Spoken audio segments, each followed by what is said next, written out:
apoyado del Instituto de Ciencias Físicas. Gracias. Bueno, yo les voy a hablar sobre agujeros negros, un ejemplo particular de agujeros negros en relatividad general. Sabemos que hay teorías alternativas a la relatividad y ahí incluso también existen agujeros negros. En realidad, el problema es bastante amplio. La hipótesis que voy a utilizar son estas tres. La relatividad es una de las teorías más elegantes por su simpleza al describir fenómenos físicos. ¿Qué voy a decir? Yo soy relativista. Después, predice la existencia de agujeros negros de forma natural. Son los objetos más simples que uno puede describir. Una partícula libre en relatividad general es un agujero negro. Hemos escuchado la detección de ondas gravitacionales por los observatorios LIGO. Fue un parteaguas en la física que hayan descubierto estas ondas gravitacionales, y estas detecciones son consistentes con lo que predice la relatividad general con los modelos de agujeros negros. Y además, en un futuro tenemos algo que se llama un consorcio llamado el Telescopio de Horizonte de Eventos, que consiste en varios telescopios localizados a lo largo del mundo que funcionan como un único espejo, como un único telescopio cuyo objetivo es ver en la vecindad el agujero negro que está en el centro de la galaxia. Y eso quiere decir que vamos a poder observar muy cerca del agujero negro. Y con estas mediciones, en principio, vamos a poder discernir entre diversas teorías. En particular, si la teoría de la relatividad general, el agujero negro que predice relatividad general y que si es consistente con esas observaciones, pues entonces descartaríamos otras teorías. Les platicaba que la segunda solución más simple de un agujero negro en relatividad general está descrito por una partícula que tiene momento angular. Estos agujeros negros, el nombre de Kerr viene por la persona que encontró la solución a las ecuaciones de Einstein, y se piensa que la mayoría de los objetos astrofísicos, que los agujeros negros astrofísicos son de este estilo, que tienen rotación. La forma en la que uno piensa que se originan estos agujeros negros es a través del colapso gravitacional de una estrella. Las estrellas inicialmente tienen rotación, y por conservación de momento angular, cuando se colapsa, el agujero negro conserva ese momento angular y por lo tanto queda rotando. Además, se puede formar por la colisión de dos estrellas. Tenemos momento angular orbital. Cuando se fusionan, lo que queda es un agujero negro con momento angular. O podemos tener también una nube de polvo, simplemente que está rotando, no ha formado una estrella, pero es tan masiva que forma un agujero negro directamente. Esos son los tres mecanismos por los que se piensa se puede formar un agujero negro de este tipo, con rotación. Y matemáticamente, la solución de Kerr representa una solución a las ecuaciones de Einstein con simetría axial, parametrizada por su masa y su momento angular. Uno de los resultados más importantes que surgieron en la época dorada de los agujeros negros, que fue en los 60s y los 70s, fue algo que se conoce como la conjetura de Nopelo. Y es que, ahorita les cuento sobre el por qué el Nopelo. Pero lo que dice es que toda la información que había antes de formar un agujero negro se pierde. Y todos los agujeros negros, todos, están caracterizados únicamente por su masa, momento angular y posiblemente su carga. Entonces, no importa si el agujero negro se formó porque una televisión estuvo rotando y de repente se concentró, eso formó un agujero negro, pero ya la historia se perdió, porque el agujero negro está caracterizado únicamente por esos tres parámetros. La cuestión del pelo tiene que ver con, es una idea de un investigador que estaba en un auditorio, y él se le ocurrió decir que cuando uno está viendo sobre las cabezas, el pelo es una característica del auditorio. Si todos estuvieran sin pelo, no habría algo que los diferenciara unos de otros. En ese sentido, todos los agujeros negros no tienen pelo. Bueno, resulta que en este agujero negro con rotación, en el de Kerr, se pueden encontrar, la solución describe diferentes regiones en el espacio-tiempo. El espacio-tiempo es el escenario en donde ocurren los fenómenos físicos, es nuestro sistema. Entonces, el agujero negro de Kerr está caracterizado por un horizonte de eventos. Habrán escuchado que el horizonte de eventos es la región por la cual ya una vez que la atravesamos ya nada puede escapar. Existe otra región que se le llama ergósfera y es una ergorregión que está delimitada por una ergósfera. Algo curioso que pasa con esta ergósfera es que cuando uno lanza una partícula o cuando una partícula cae en esta región, en la ergorregión, resulta que la gravedad es tan intensa que el agujero negro con su rotación arrastra el espacio-tiempo y entonces una partícula no se puede quedar estática, sino comienza a rotar con el agujero negro, incluso un fotón. Es tan intensa que si lanzáramos un fotón en sentido opuesto a la rotación del agujero negro, el fotón se quedaría congelado. Además, en esta ergorregión ocurre un fenómeno curioso. El nombrecito tiene que ver con el nombre griego ergorregión, ergoenergía. Y es que en principios de los 70s, en el 69, a Roger Penrose y a este señor Christodoulou, se les ocurrió un fenómeno para extraer energía de un agujero negro a través de la ergósfera. Porque resulta que en esa región las partículas pueden tener energía negativa medida por un observador que está lejos, un observador lejano. Entonces ellos propusieron el siguiente experimento. Pensemos en una partícula de energía E0 que está acá. Llega a la ergorregión y se separa en dos. Como todavía no ha caído en el horizonte de eventos, una parte puede escapar. Una de las partículas resultantes puede escapar y la otra vamos a hacer que caiga al horizonte. En esta región, esta partícula va a tener energía negativa y por simple conservación, si esta partícula tiene una energía E0 y E2, que es esta partícula, tiene energía negativa, implica que esta partícula tiene una mayor energía que esta que incidió. Entonces realmente se piensa que se está extrayendo energía del agujero negro. Y esa energía viene de la rotación. Ese mismo señor Christodoulou fue uno de los que vivieron esta época dorada de los agujeros negros, postuló que mediante procesos clásicos se puede extraer energía de rotación y energía de Coulomb. Y existe un límite que es el equivalente a tener un agujero negro de Schwarzschild, así, una partícula libre. Es decir, tenemos un agujero negro con rotación, mediante el experimento de Penrose podemos extraer energía y lo que nos va a quedar es un agujero negro tipo Schwarzschild. Este es un proceso completamente clásico, no está relacionado con aquello que posiblemente han escuchado de la radiación de Hawking y evaporación de los agujeros negros. Ahí el agujero negro se puede evaporar completamente y su detección es a través de radiación de cuerpo negro. Este es un proceso clásico y tiene un límite, y el límite es el agujero negro de Schwarzschild con esta masa, ¿no? Una vez que le hemos extraído todo el momento angular. Además, existe un proceso análogo al proceso de Penrose, a la extracción energética de Penrose. Se los conté con partículas, pero también puede hacerse con ondas.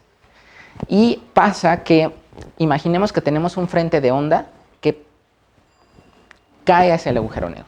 Lo lanzamos en dirección del agujero negro, parte de esa radiación se va a dispersar y parte va a caer.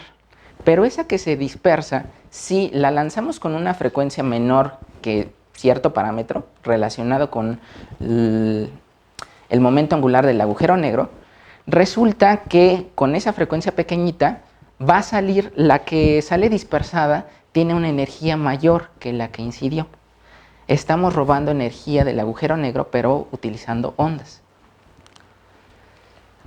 Y en los 70s se les ocurrió un mecanismo para desencadenar una inestabilidad que se llama la bomba de agujero negro. Y resulta, el proceso es bastante sencillo, y es que imaginen que lanzamos una onda que tiene una frecuencia menor, una frecuencia pequeña.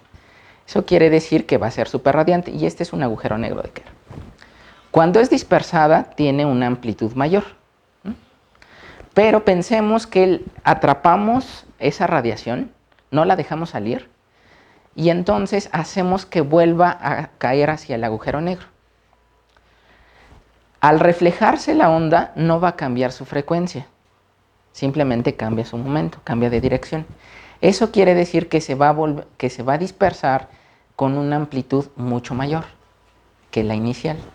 Y como está atrapado, esto va a producir un fenómeno en cascada. Vamos a atrapar energía en esta cavidad y eventualmente se va a acumular tanta que la cavidad va a explotar. Y a eso se le llamó la bomba de un agujero negro.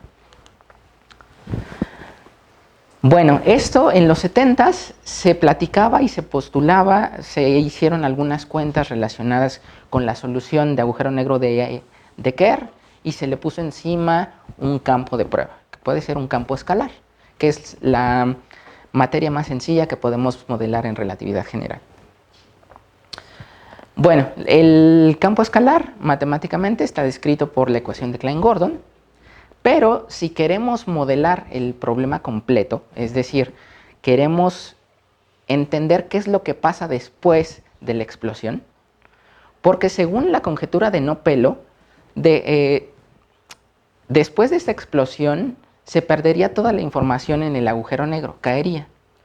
Pero resulta que esa conjetura se hizo en los 60s, en los 70s, donde teníamos poca información sobre las ecuaciones de Einstein, en el sentido que las soluciones que se conocían eran analíticas y era lo que podíamos hacer con un lápiz y una hoja de papel. Actualmente, pues podemos hacer mucho más, sobre todo utilizar computadoras, cómputo de alto rendimiento, para resolver ecuaciones muy complicadas, como lo son las ecuaciones de Einstein. Entonces, podríamos rever este problema de la bomba del agujero negro. Pásale.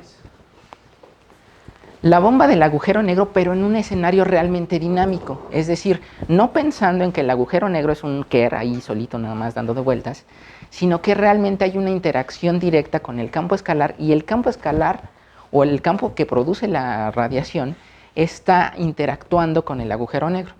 Es decir, hay un juego entre la materia y el espacio-tiempo. En la bomba original únicamente había dinámica del campo. Si permitimos que haya dinámica del agujero negro, pues tenemos que resolver las ecuaciones de Einstein. No queda de otra.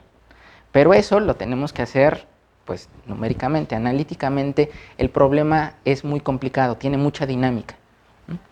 Si escribimos las ecuaciones de Einstein en todo su esplendor, ni siquiera las puede desplegar Maple. Son millones de líneas. Así que imagínense, si no se puede desplegar en una computadora, en la pantalla, pues resolverlas es mucho más complicado, ¿no? Entonces hay que resolverlas numéricamente.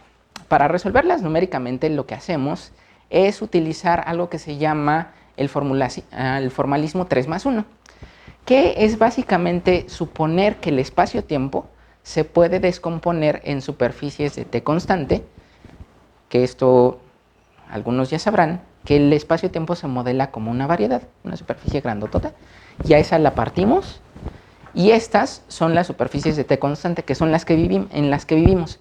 Es como si sacáramos fotografías y después hiciéramos un álbum. Eso es el espacio-tiempo. Bueno, la formulación 3+1 se encarga de hacer la descomposición del espacio-tiempo en espacio y en tiempo. Porque necesitamos el tiempo aparte para evolucionar. Es decir, necesitamos escribir las ecuaciones de Einstein como un problema de valores iniciales. Yo pongo un valor inicial, una velocidad para una partícula.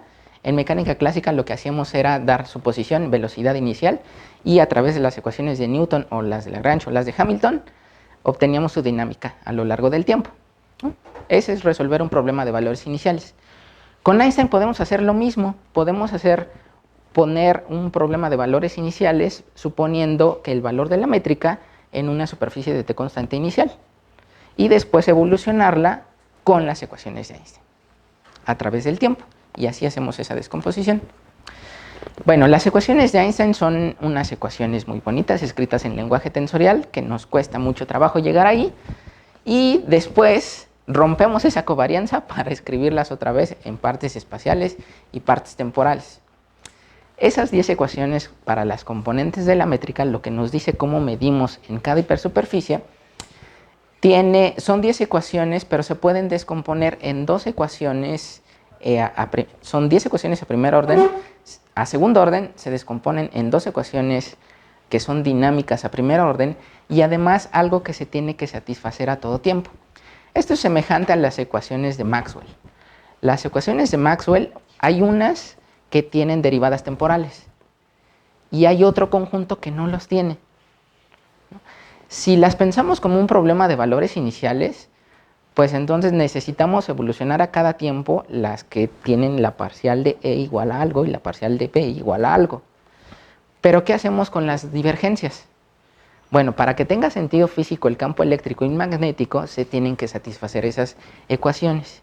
Y en ese sentido se les llama constricciones. Las ecuaciones de Einstein funcionan igual. Tienen ecuaciones dinámicas y ecuaciones de constricción que se tienen que satisfacer a todo tiempo.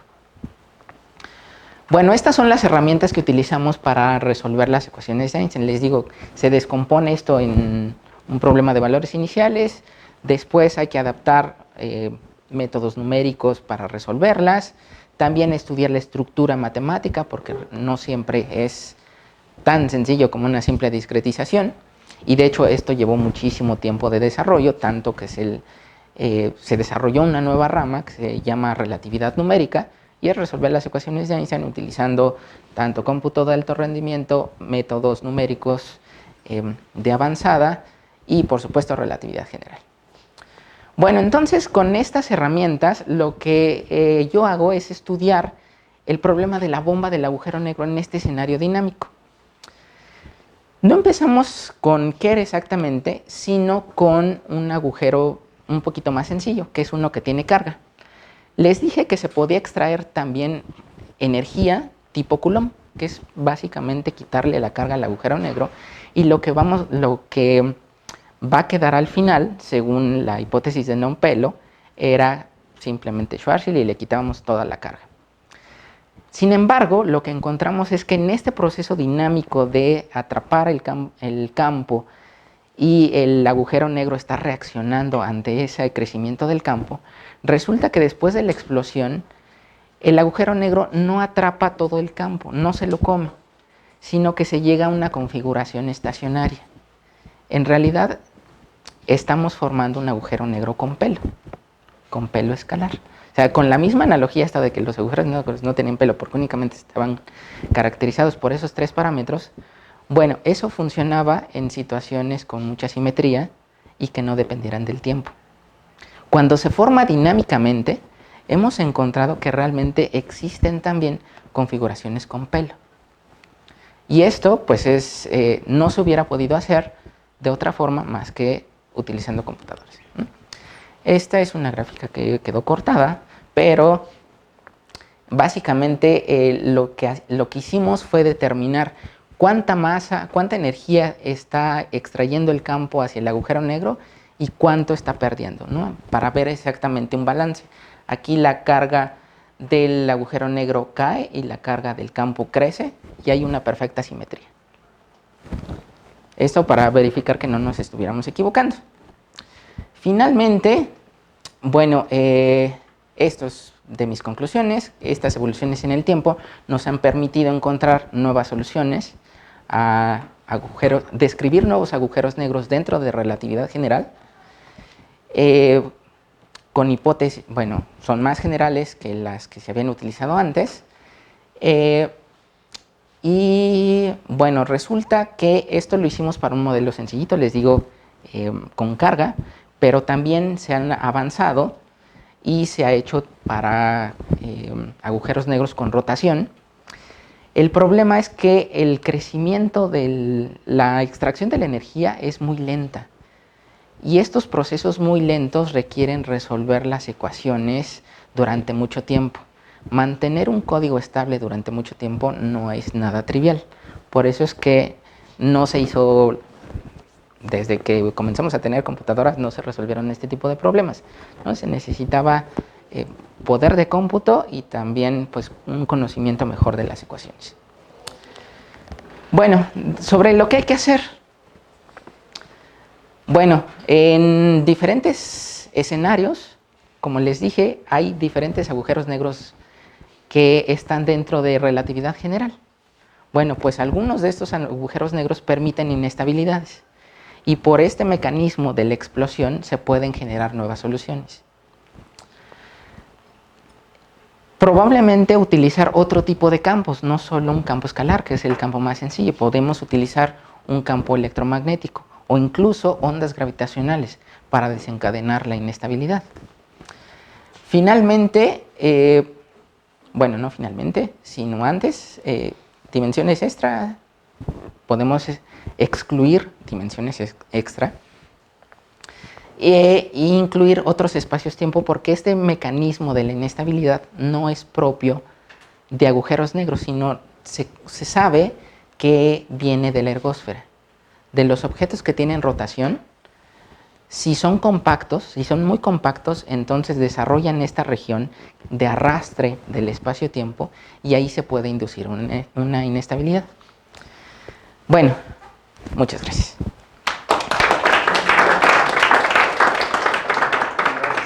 Bueno, ahora, preguntas iniciales para Juan Carlos. ¿Por qué dijiste que un agujero negro es una partícula libre? O hiciste esa analogía varias veces, pero no lo entiendo. Una partícula libre está caracterizada por su masa y nada más. Entonces, un agujero negro en relatividad general es la solución a las ecuaciones de Einstein que únicamente está caracterizada por su masa. O sea, nada más te refieres a la similitud en la dependencia de los parámetros. Sí. Los parámetros que se necesitan para describirla es uno. ¿Alguien más? ¿Qué preguntas? Yo tengo una pregunta en la bomba del agujero negro. Algo así como... ¿Lo puedes ponerla? O ¿Ahí? sea, ahí tú incides una onda en el agujero negro, ¿no? Ajá. Y nos salió una onda, ¿no? Por ejemplo, en el dibujo salen otras tres y cada una de esas, bueno, más bien la suma de las energías de esas tres es mayor a la de la energía incidente, a la de la onda incidente. Esta es una representación gráfica para denotar la amplitud. Es una onda, es un tren de ondas. Algunas van a caer al agujero negro y otras van a ser dispersadas. Esas que van a ser dispersadas tienen una energía mayor que la inicial. Ajá. Entonces, esa es esa representación. Energía total, sí, energía del campo. Porque entonces luego se van a reflejar y la frecuencia de esas ondas crece. No, como es un espejo, lo único que hace es... O sea, pero crece después de salir del agujero. No, este es un mecanismo de atrapamiento, entonces no puede salir nada. Ajá, esta cosita azul es una representación para algo que atrapa. Esto, las ondas que son dispersadas pegan en ese espejo, en esa superficie. En esa reflexión no hay cambio de frecuencia. No, pero cuando pasan a través Cuando regresan al agujero negro, parte es absorbida y otra parte es dispersada. Ajá. Y la parte dispersada se dispersa con la misma frecuencia. Siempre tiene la misma frecuencia porque no hay un mecanismo que te la cambie. Esta reflexión únicamente cambia el momento.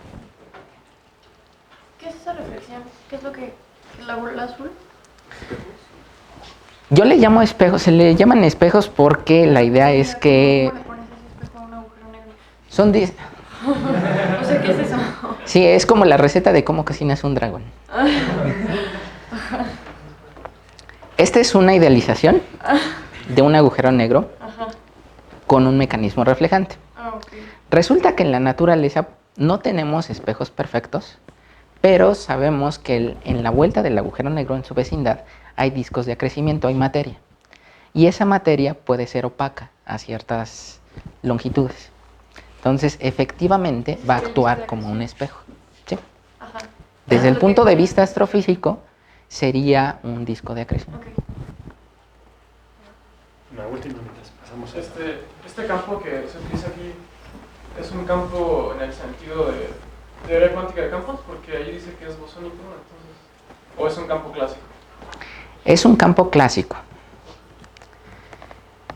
Pero, bueno, podemos hacer distinción. Aquí dice exactamente bosón, porque si ponemos fermiones, aquí el asunto es poner un tensor de energía-momento en el lado derecho de las ecuaciones de Einstein. Podemos poner un campo escalar, podemos poner un campo de Fermi. Pero por el principio de exclusión, este mecanismo no va a funcionar para fermiones, porque tendríamos muchos en el mismo estado. Entonces, ahí no se puede, ¿no? Tiene que ser un campo bosónico. Puede ser un escalar, un campo de Proca. Con que tenga spin entero, va a funcionar. Bueno, por ahorita pasamos estas preguntas y pasamos a la siguiente presentación. Para la cual Que necesitamos hacer- vamos a quitar esto.